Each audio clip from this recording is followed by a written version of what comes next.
Last week, we talked about a parable. We talked about the parable of the sower. And I was thinking about this. I remember when I was in pastoral training, there was one pastor that, I don't know if it was his quote or if he was quoting somebody else, but the quote was, "No one should ever preach the parables unless they've been in ministry for at least 30 years. Safe to say I busted that one wide open, but I am pushing 20 years here. I don't know, I'm 17, 18, something like that. So it's interesting. I don't think that's a hard and fast rule, obviously. But I think there is something to it. We've talked about this here before. There's something about just having lived enough decades that you can start to see the panorama of life. You can start to see the forest for the trees. When you're young, you're just kind of moving from tree to tree to tree, and you're so bogged down in details and everything. Not that that doesn't still happen, but there is something that comes with just having lived long enough, watching children grow up, watching movie stars get old and fall down the other side of their career, watching things change. There's something about that just alters your perspective, gives you this extra perspective. And I think that is something that really works with the parables especially. I think it works just in general, but you get this panorama, you get this perspective from time, and it allows you to sort of back up. It allows you to not to get so bogged down in details. When it comes to the parables especially, but I mean just scriptural interpretation in general, everyone is so obsessed. Everyone is so OCD about every little detail, or as I like to say, CDO, because then it's in alphabetical order, as it should be, right? Come on, think about it for a second. Yeah, we'll get there. But we're all fighting over these details. We're all fighting about every little interpretation, every little bit. And when it comes to the sower, man, there's no exception. We talked about that last week, but even the title is a matter of debate. Is it the parable of the sower, or is it the parable of the four soils? We can't even decide on that. What is really the meaning of the sower? What is the meaning of the seed? What's the meaning of the beaten path, the birds, the rocks, the thorns? Each one of those details in Jesus' story has multiple interpretations of what it means or what it could mean. And of course, who are the four soils? And the way that the church has normally interpreted that is that there are four different types of people who hear the word differently, and you break those down into believers and unbelievers. It's us and them. And that's the easier part. Then Jesus gets into the second part where he's interpreting it, and he tells us that, those who have are going to get more. And those who don't have, even what they have is going to be taken away from them.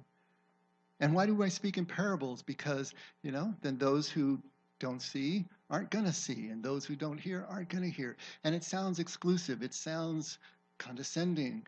It sounds like he's shelving off whole sets of people, that the decision has already been made who the winners and the losers are. And we're trying to sort through all of this difficulty and trying to understand, what is Jesus really talking about? Matthew 13, where this comes from, or the chapter right before it, is an entire chapter of kingdom stories. It's just, the kingdom is like, the kingdom is like, the kingdom is like, all these parables. And we're talking about the tares, we're talking about the mustard seed, we're talking about the leaven, we're talking about the treasure left in the field and the pearl of great price and the dragnet. All these different images that are trying to get across one thing. What is this kingdom? What is it like? What does it feel like? What does it look like? What is it like to enter into this kingdom? And he's using picture after picture and word after word, trying to get this point across. And here's the thing. When you have more time under your belt, when you've lived longer, you can get to the point where you're not obsessing so much over the details. You can get to the point where you're just not sweating over these small stuff anymore. You're not looking for an answer for every single question. And there's a humility that starts to set in. Have you ever had the experience that the more you know, the less you know, you know. I mean, there's a humility that sets in with time, which just lets you know that, you know, the arrogance of youth doesn't carry through. We realize we don't have answers. We can't have answers. We can't answer every question. And not only that, we're not supposed to. Parables don't function this way. That's not the point of a parable, to answer every detail, every question in your minds. In fact, the point of a parable is to stop that thought process in its tracks, to move you from the left brain to the right brain, to move you over into that creative space, that open space, that space that operates at a completely different plane. Here, Jesus is trying to give us the overall impression of kingdom, what it means, how it's experienced, and most importantly, how we enter it. And where we came away at the end of it was the most important thing that we could know about the sower and the four soils is that we are all four soils at the same time. It's not an us and them. It's not even an exterior thing, although it does exist on that level. But the import, what Jesus is really driving, is that we have all of those four soils. We still have strongholds. We still have unhealed traumas. We still have hard-headed, understandings and beliefs and things that we were taught that we're clinging on to for dear life. And those things are keeping us from understanding the word at a deeper level. Jesus' favorite line, he who has ears, let him hear. She who has ears, let her hear too. All right? But that's it. Can we grow these new ears? Can we hear these stories from a whole different point of view? Can we just start to back up and let go a little bit? See something more overall. You remember the movie When Harry Met Sally? How many of you know the movie Harry Met Sally? Okay, good. I wanted to read just a little bit of just the last scene because I think it's going to make my point so well. And I'm going to read a little more than I need to make my point, but it's just so much fun. And I got the mic, so you're going to have to listen. This is right at the end of the movie. If you don't know the movie or don't quite remember, it's a man and a woman who met early in college driving cross country to New York, and they didn't like each other. 12 years later, they have this on and off again friendship that just follows them through their lives and their relationships. And then toward the end of the movie, they finally get together, and then it blows up disastrously. And they are at odds with each other, and they haven't spoken. And then on New Year's Eve, they meet up again in a hall, where all the party is going on, and they have this exchange. Harry walks in and he says, I've been doing a lot of thinking, and the thing is, I love you. What? I love you? How do you expect me to respond to this? How about you love me too? How about I'm leaving? Doesn't what I said mean anything to you? I'm sorry, Harry. I know it's New Year's Eve. I know you're feeling lonely, but you just can't show up here and tell me you love me and expect that to make everything all right. It doesn't work this way. Well, how does it work? I don't know, but not this way. Well, how about this way? I love that you get cold when it's 71 degrees out. Kind of sounds like you, Nina. I love that it takes you an hour and a half to get a sandwich. I love that you get a little crinkle above your nose when you're looking at me like I'm nuts. I love that after I spend the day with you, I can still smell your perfume on my clothes. And I love that you are the last person I want to talk to before I go to sleep at night. And it's not because I'm lonely, and it's not because it's New Year's Eve. I came here tonight because when you realize that you want to spend the rest of your life with somebody, you want the rest of your life to start as soon as possible. And now by here she's crying, right? And she says, you see? That is just like you, Harry. You say things like that, and you make it impossible for me to hate you. And I hate you, Harry. I really hate you. I hate you. By now, it has struck midnight, right? And the band starts up, and the balloons and the confetti come down, and the streamers and everything. And then they kiss, of course, and the music swells, and you're hearing Auld Lang Syne in the background, and it's this beautiful, touching scene. How do you get out of a scene like that? You can't just leave it there. That's too schmaltzy, too diabetic, just to leave that scene right there at that point. And they have the perfect way. They break the kiss, and Harry turns to her and completely drops the mood, and he says, because remember, Auld Lang Syne is playing, What does this song mean? My whole life, I don't know what this song means. I mean, should old acquaintances be forgot? Does that mean that we should forget old acquaintances? Or does it mean if we happen to forget them, we should remember them, which is not possible because we already forgot? And she's wiping the tears off her face. And she says, well, maybe it just means we should remember that we forgot them or something. Anyway, it's about old friends. Fade to black. Perfect way out. But see, I think Sally's got it right. She's got it right. We can get lost in the details. We can get lost in trying to figure out every little detail and trying to figure out that old Scottish English and what all those words mean and how it is constructed. And we can need a degree, probably, to figure out all that. But Sally has it right. Because if you just let your eyes go a little bit blurry, just take in the room as a whole, and the streamers are coming down, and the confetti, and the balloons, and the band's playing, and people are kissing and singing and dancing, and just take it all in. Just immerse yourself into that. And that feeling of reconciliation, that feeling of reconnection, you can still feel the kiss on your lips. It's just about old friends. That's the most important part. If you don't take anything else away from a song like that, take that, because it's all you need.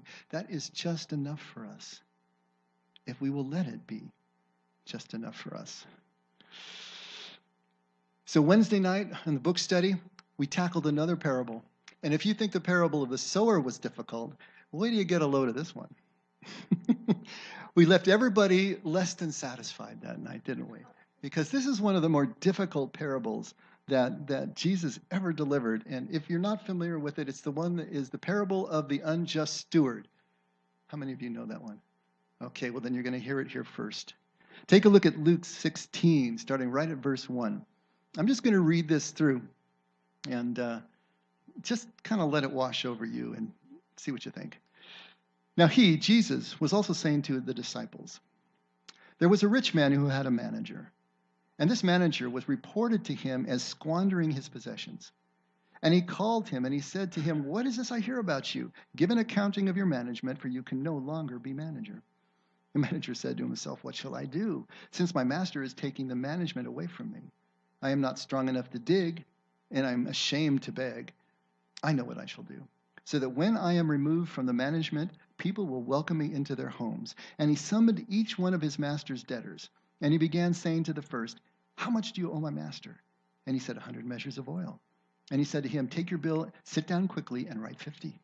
And then he said to another, and how much do you owe? And he said, 100 measures of wheat. And he said to him, take your bill and write 80. And his master praised the unrighteous manager because he had acted shrewdly. For the sons of this age are more shrewd in relation to their own kind than the sons of light. And I say to you, this is Jesus speaking, make friends for yourself by means of the wealth of unrighteousness, so that when it fails, they will receive you into the eternal dwellings. What the heck is going on here? This is wrong on so many levels, isn't it? And then he's not done yet. At verse 10, he who is faithful in a very little thing is faithful also in much. And he who is unrighteous in a very little thing is unrighteous also in much. Therefore, if you have not been faithful in the use of unrighteous wealth, who will entrust the true riches to you? And if you have not been faithful in the use of that which is another's, who will give you that which is your own? I love that line. It's just, if you have not been faithful in the use of that which is another's, who will give you that which is your own? No servant can serve two masters. For either he will hate the one and love the other, or else he will be devoted to one and despise the other. You cannot serve God and wealth. I almost don't know where to start with this. You know, this last part after verse 10, if you just read that part, there's some good takeaways there, right? But what about the rest of it? What is going on with this? Where do we begin? All of these wrongs piled upon another. This steward takes one wrong, he piles on a worse wrong, you know, and then he's praised by the rich man, his own boss, and by Jesus, who then tells the disciples to do the same. what do we do with something like this? You know? Now, what we're doing and what you're probably doing right now is to go into decode mode, right? You're thinking, okay, what do we do? We're going into OCD mode right now. And the first thing we probably want to do is label all the characters, right? Okay, what does the rich man represent? Is that God? And who does the steward represent? Is that us? Who, what, how does this all fit together? What's going on? We want to crack this code. We want to figure this whole thing out. But what if there's no code? What if there's really nothing to crack? What if the details and the situations of this and all parables are meant just to shock us awake, to present a scenario that is just different enough, just tweaks us enough to wake us up, to show us that we're hearing something that we really haven't been tuned to be able to hear, to break our line of thinking, even the thinking that right now we're trying to decode and trying to figure out what all of this means, to stop that line of thought, to disturb any limiting traditions, teachings that are residing in us, to break up the soil for new seed, new thought. See, what we need to do right now is to step back and see the broader contours of the story. Get the overarching message that Jesus is trying to get across, because that's going to be the truth. That's going to be the peace that we really need. Like something about old friends, right? I thought before we tackle this one, let's take an easier one first and see if we can get the principle behind it, and then we'll work backwards. And so this one is the parable of the unjust judge. I don't know if you've heard this one before, but now we're at Luke 18, again, starting at verse 1. Now Jesus was telling them a parable to show that at all times they, the disciples, ought to pray and not to lose heart. And he said, in a certain city there was a judge who did not fear God and did not respect man. There was a widow in that city, and she kept coming to him saying, give me legal protection from my opponent.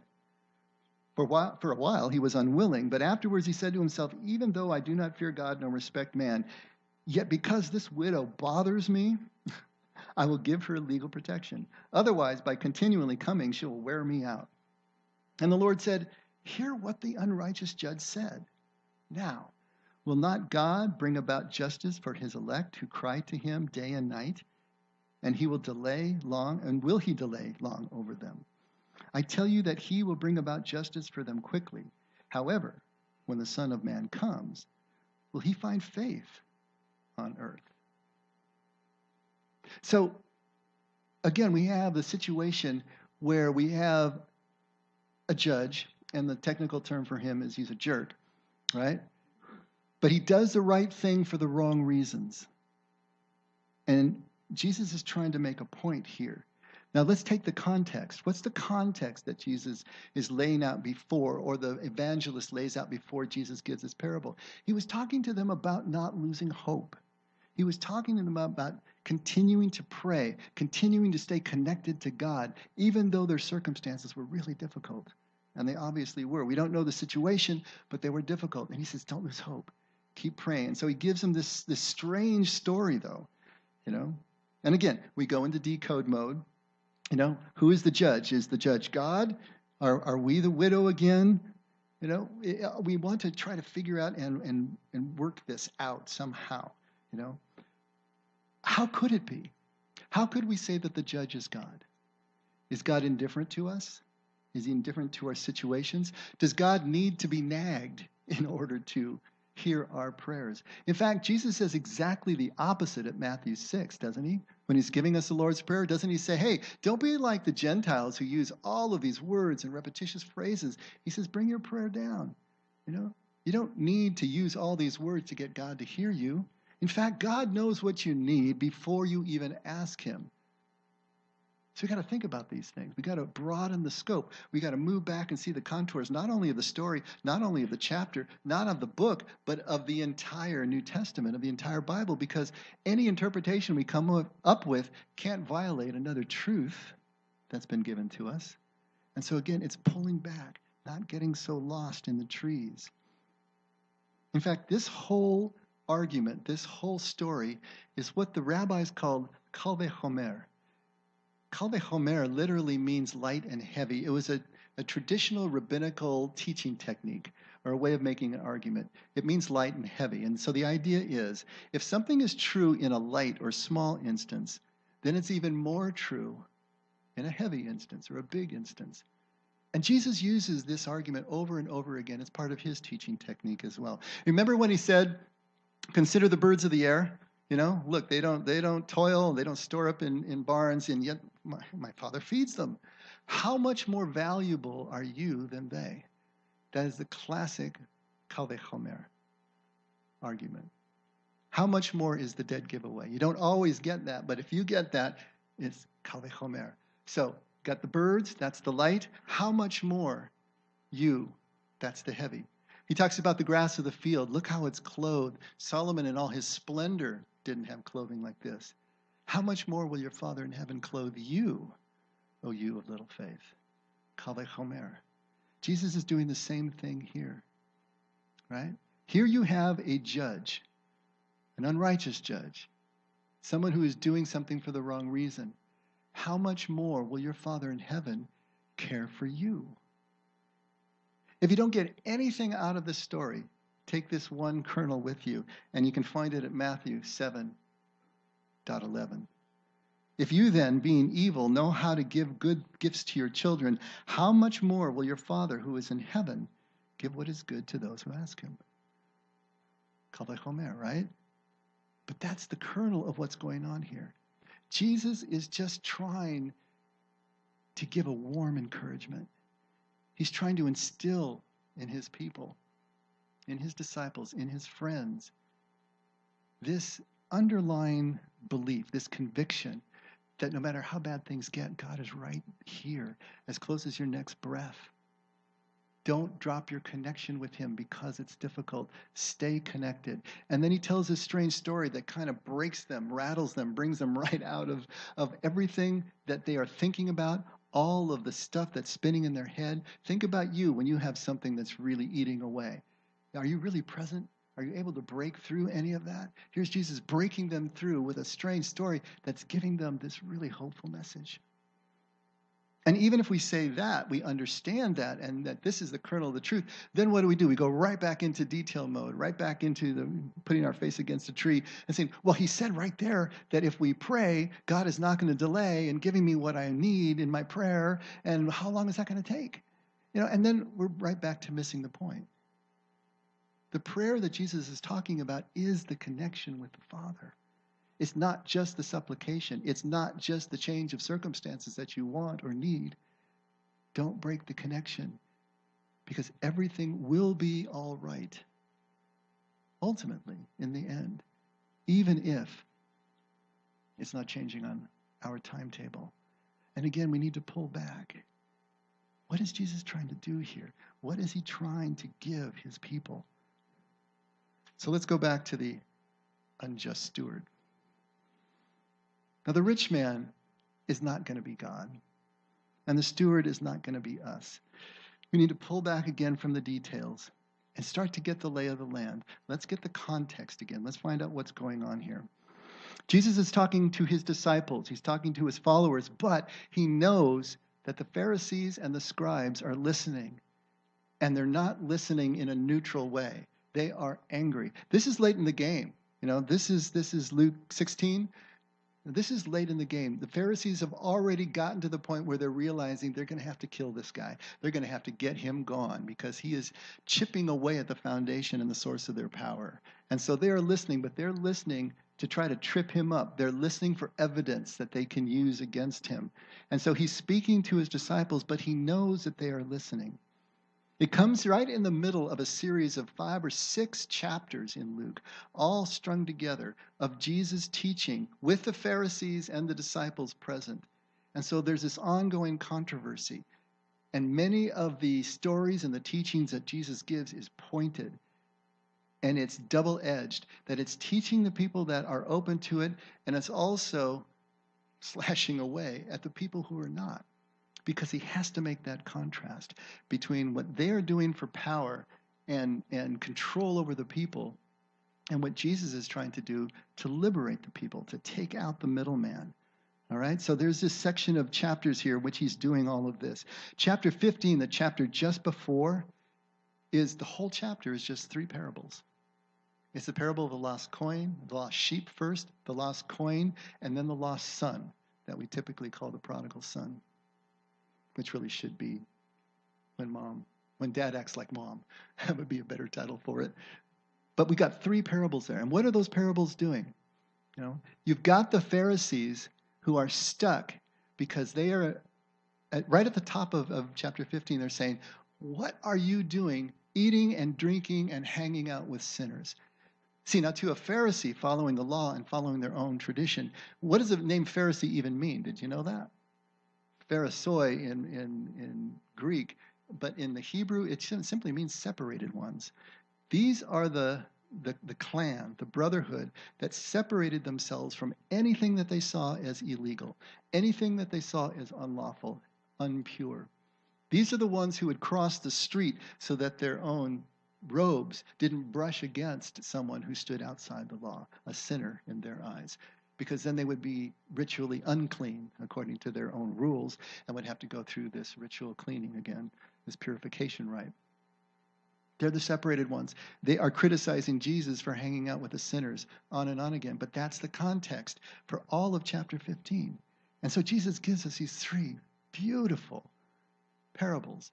The one about the 100 sheep, and one gets lost, and he leaves the 99 to go find the one and brings it back. And he's so joyful for finding the one lost sheep that he throws a party. And then a woman who has a coin, and she loses it, and she ransacks her house, everything she can look over, and she finds the coin, and she's so excited, she calls over all her neighbors, and she has a party.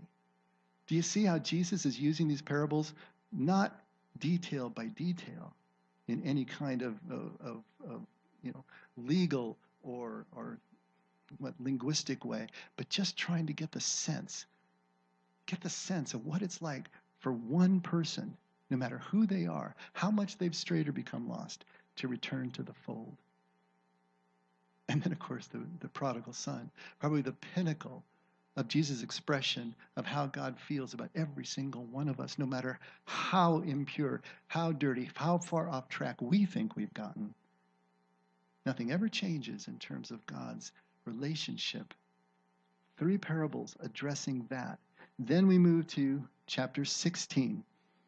These are parables, not just the one that we're considering, which is the first one, but another series of parables and teachings that are contrasting the Pharisees' legal and righteousness, this self-righteousness based on the law that they themselves wrote over a period of 300 years, versus simple kingdom grace, mercy and compassion, as opposed to this strict following of the law that made them feel righteous and accepted by God, as opposed to all those other people, right?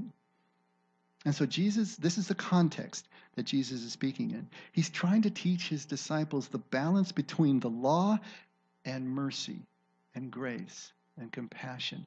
How do we balance those two? Remember, he said, I didn't come to abolish the law. I came to fulfill it. How is the law going to be fulfilled? It's going to be fulfilled in mercy and grace and compassion. He has said so over and over again. He's quoted Old Testament prophets to make that point.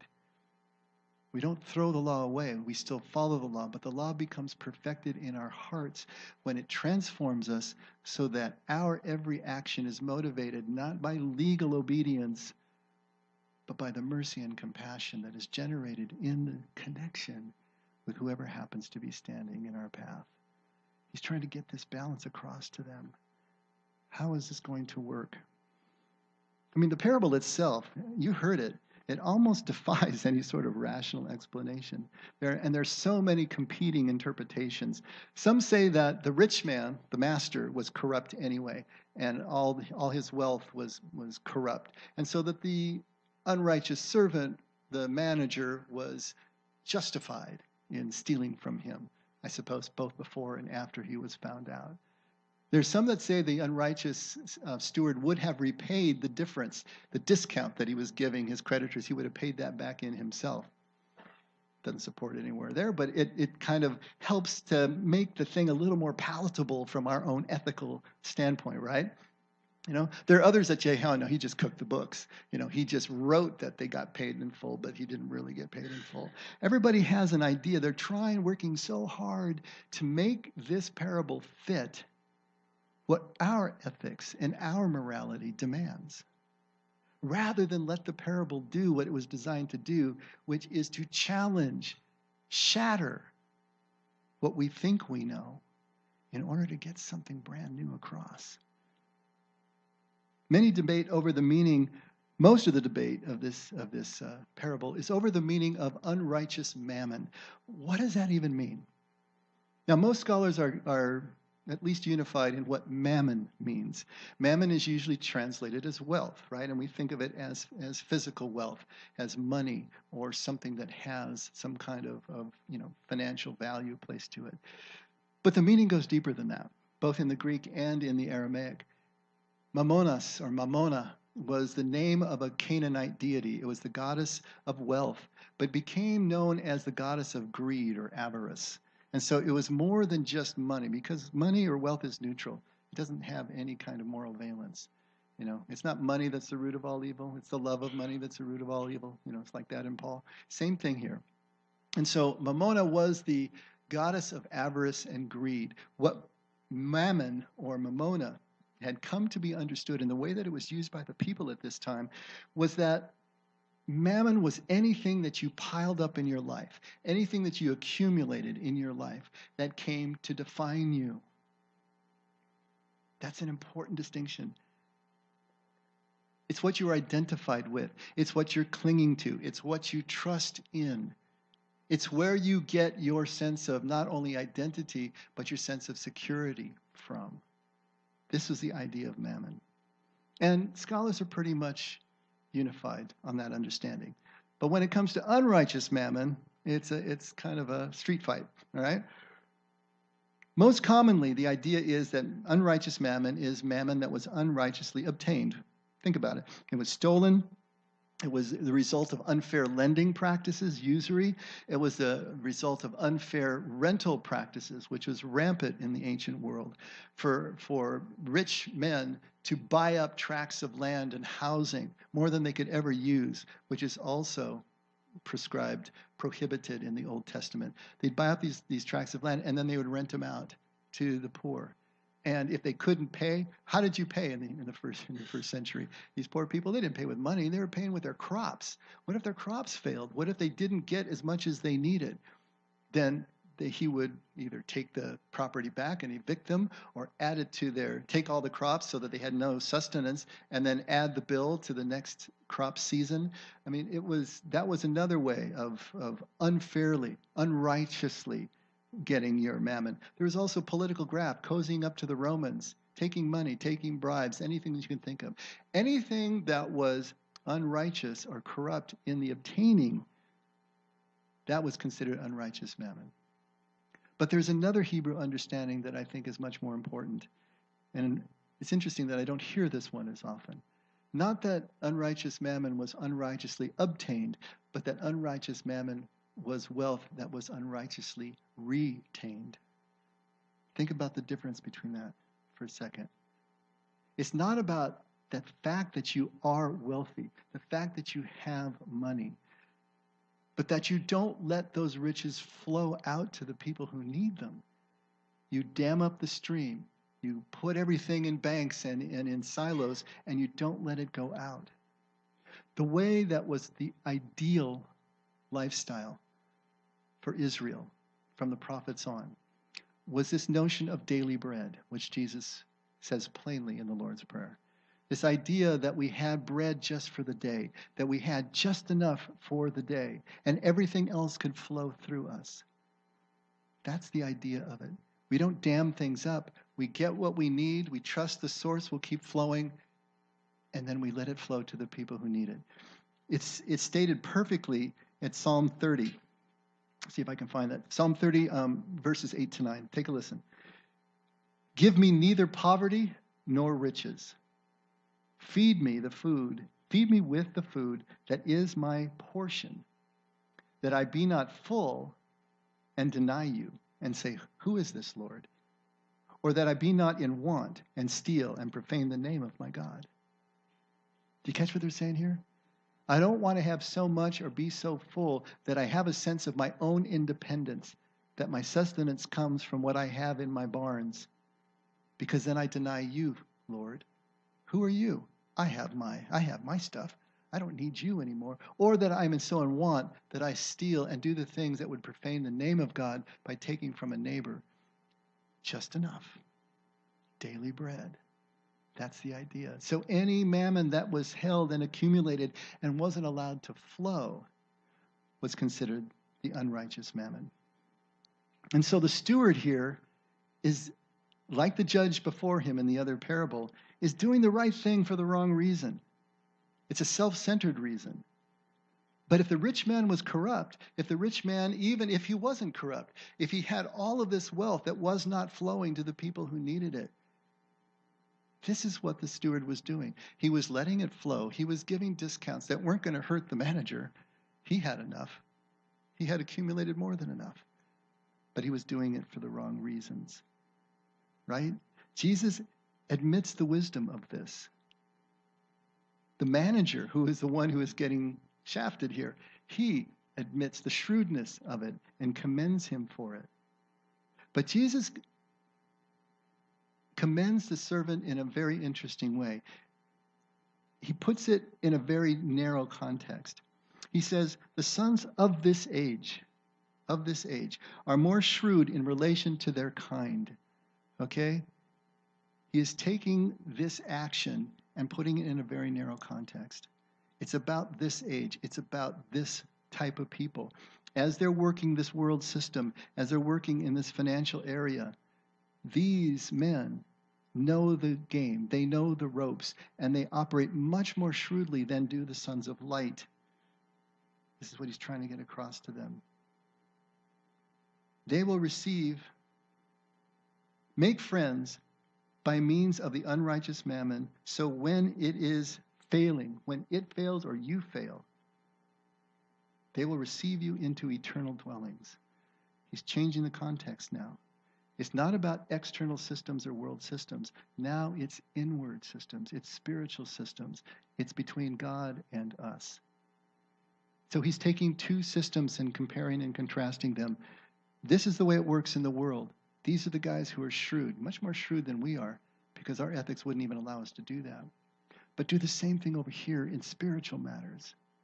Let your resources flow to those who need them, so that you will have a soft landing when you need it into the eternal dwelling places. Because what does Jesus say? If you do this to the least of these, you're doing it to me. He makes that connection.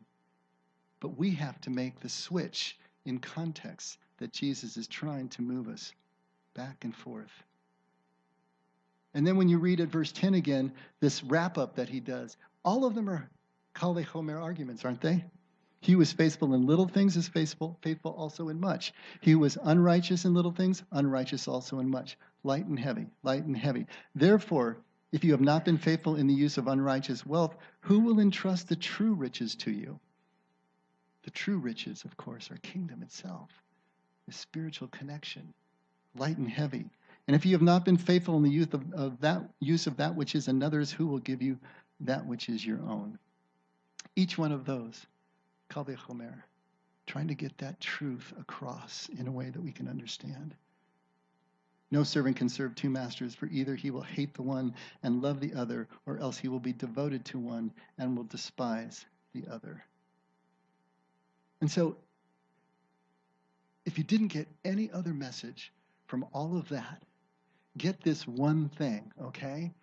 And there it is at Matthew 6, starting at verse 19.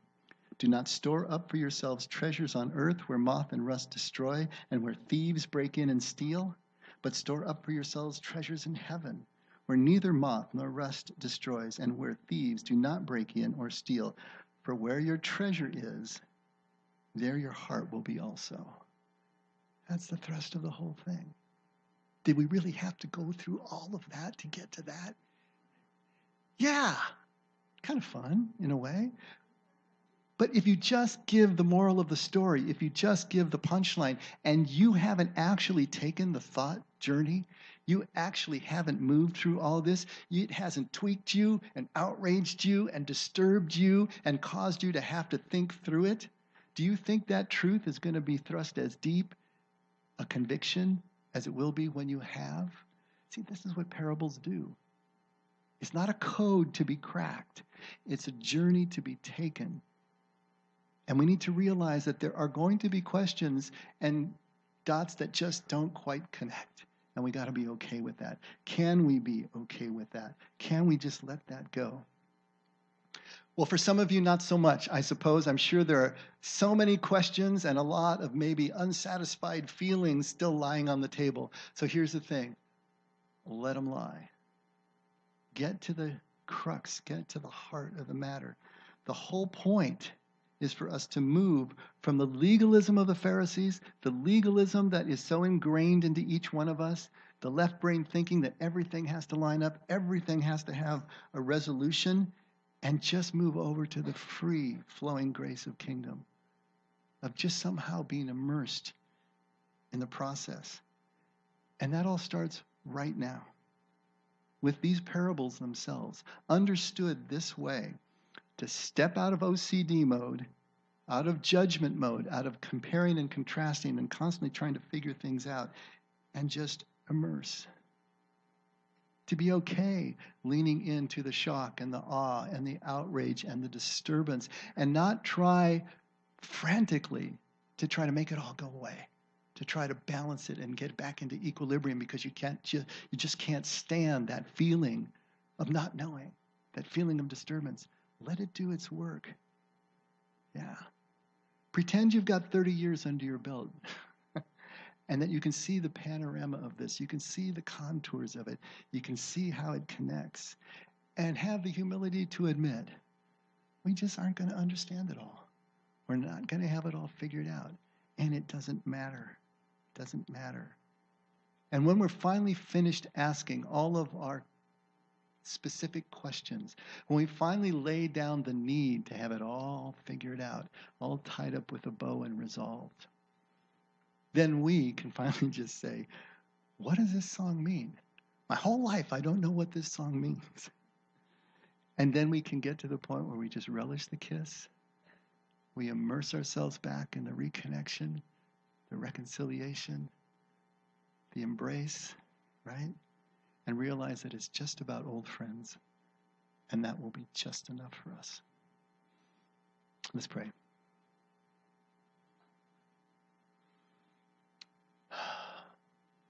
Father, teach us how to let moments be just enough for us. If we could just start there, Lord.